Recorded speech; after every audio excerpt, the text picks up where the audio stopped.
G'day, Mark Pesce here, author of the just published Getting Started with ChatGPT and AI Chatbots. Very big news on publication day of my book. But let's take a look at some history. Now, back in August, some Australian academics got roasted in the press because they had tabled a report to Parliament about self-dealing in the big four consultancies and had specifically researched KPMG, one of the big four consultancies, about issues around self-dealing, so cutting themselves in on deals. And they went and they asked Google's chatbot Bard for some examples of that.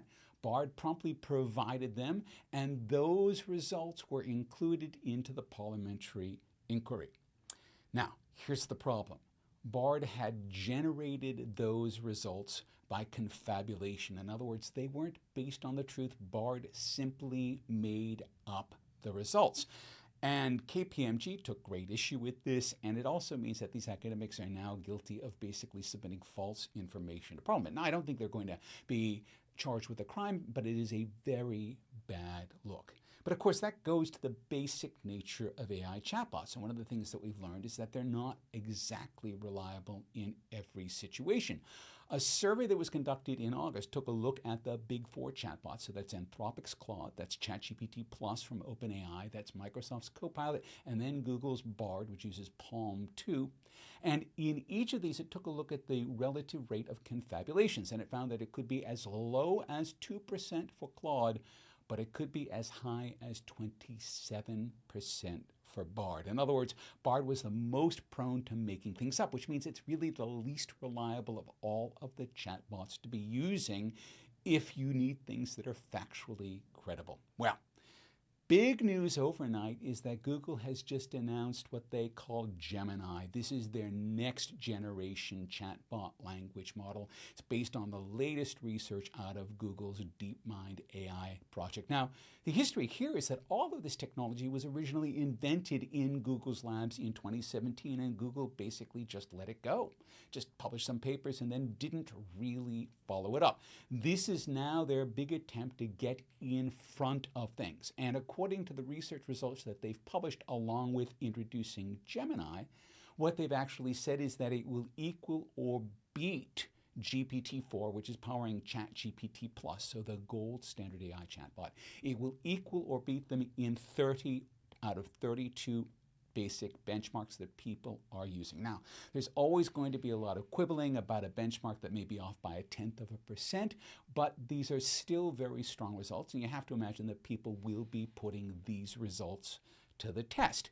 But already, as soon as they announced it, they rolled it into Bard, so that if you have a Bard account, as I do, as anyone, almost anyone who has a Google account, except in the UK and in the EU, because there's pending legislation there, you can just go to bard.google.com, bring it up, and you will be using the Gemini model. Now, the Gemini model actually comes in 3 different flavors, but even so, this is the middle range flavor, is still substantially better, according to Google, than the previous Palm model. So what they're doing is they're getting the technology out into users' hands basically as soon as it becomes available.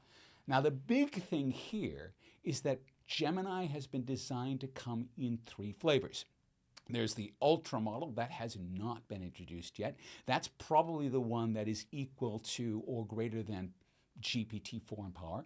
There's the Pro model, and I don't know where this sits relative to GPT-4, but this is the one that is now being rolled out in Bard worldwide. So this is the one that's available. But they also announced the availability of what they called Ultra, and Ultra is what I would call a local large language model. It is small enough to be able to run on a smartphone, and in fact, in December, so this month, Google will be releasing a software update for its top-of-the-line Pixel 8 Pro smartphone that will bring Gemini Nano to the device as an inbuilt onboard chatbot. This is a big thing. We could see this was going to be coming earlier this year as we got closer and closer with Llama and the other models that have come out from Meta and from Mistral and other places. But this is the first time that a major smartphone maker, and remember, most smartphones in the world are Android devices, is now fully integrating an AI chatbot into the device, which means you need to understand how to talk to an AI chatbot in order to talk to your smartphones.